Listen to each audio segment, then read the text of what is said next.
સ્વર્ગીય સાગરચંદ દાદાની 117મી પુણ્યતિથિ નિમિત્તે સેવા સંપૂર્ણ ફેબ્રુઆરી મફત સારવાર વિસનગર સેવા અને સંસ્કારની અનોખી પરંપરા જળવાઈ રહી છે.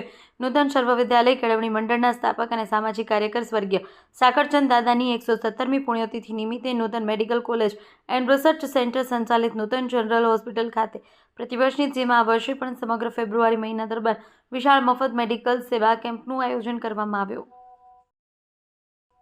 મહેસાણા શહેરમાં જાણીતા ગાંધી કોમ્પ્લેક્સ વિસ્તારમાં આજે 18 ફેબ્રુઆરીએ એક યુવકની લાશ મળી. કોમ્પ્લેક્સની એક દુકાન પાસે એક યુવાન ઝેરી દવા પીધેલી હાલતમાં મળી આવતા સમગ્ર પંથકમાં ચકચાર મચી ગઈ છે. પ્રાથમિક તપાસમાં જાણવા મળ્યું કે મૃતક યુવાન સોમનાથ રોડ પર આવેલી વૃંદાવન પાર્ક સોસાયટીનો રહેવાસી 27 વર્ષીય વિજય પરમાર હતો.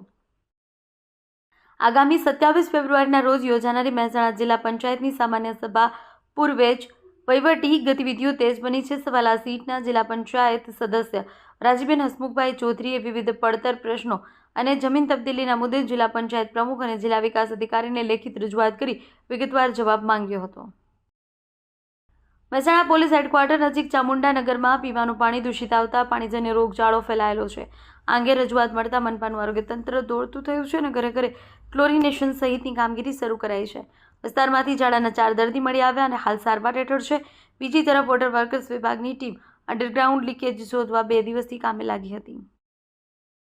અંબાજી મંદિરે દેવસ્થાન ટ્રસ્ટ દ્વારા શરૂ કરાયેલી જય અંબે તિથિ યોજનાને ભવ્ય પ્રતિસાદ મળ્યો છે. યોજના હેઠળ અત્યાર સુધીમાં કુલ 30 કરોડ રૂપિયાનું દાન એકત્ર થયું છે. અપાયેલ માતાજી આપેલું માતાજીને અર્પણના ભાવ સાથે શરૂ કરવામાં આવી છે.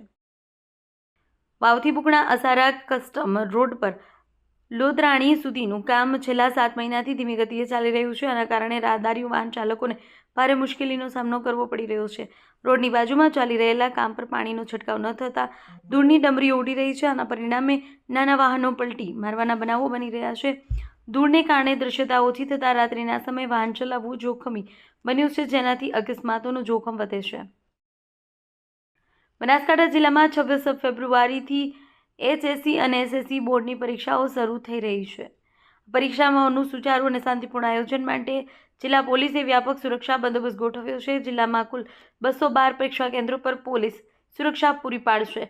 દરેક કેન્દ્ર પર એક પુરુષ પોલીસકર્મી અને એક મહિલા પોલીસકર્મી અને એક હોમગાર્ડ તૈનાત રહેશે.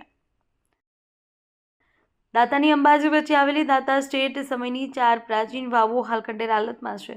આ વાવો યાત્રાળુઓ માટે પાણી અને વિશ્રામ સ્થાન તરીકે ઉપયોગી હતી, પરંતુ હાલ તેમની સ્થિતિ અત્યંત ખરાબ છે. દાતાના રાજવી સિદ્ધરાજસિંહે વહીવટીતંત્રને આ વાવનું રિનોવેશન કરી આધુનિક બનાવવા માંગ કરી છે. થરાદ પિલુડા અને કરબુણ ગામ વચ્ચે આવેલી સીમમાં એક પૂર ઝડપે જતી ક્રેટા ગાડી પલટી ખાઈને રોડ સાઇડમાં બાવળ સાથે ધડાકાભેર અથડાતા ચકચાર મચી ગઈ છે. અકસ્માતમાં ગાડીમાં સવાર 2 લોકોના ઘટના સ્થળે મોત નીપજ્યા છે. દેશ અને દુનિયાના સમાચાર જોવા માટે અમારી ચેનલ MG લાઈવ ન્યૂઝને સબસ્ક્રાઇબ કરો અને બેલ આઇકોન પર ક્લિક કરો, જેથી રોજે રોજની અપડેટ આપને મળતી રહે. સાથે જ અમારું ફેસબુક અને ઇન્સ્ટાગ્રામ પેજને પણ ફોલો કરો.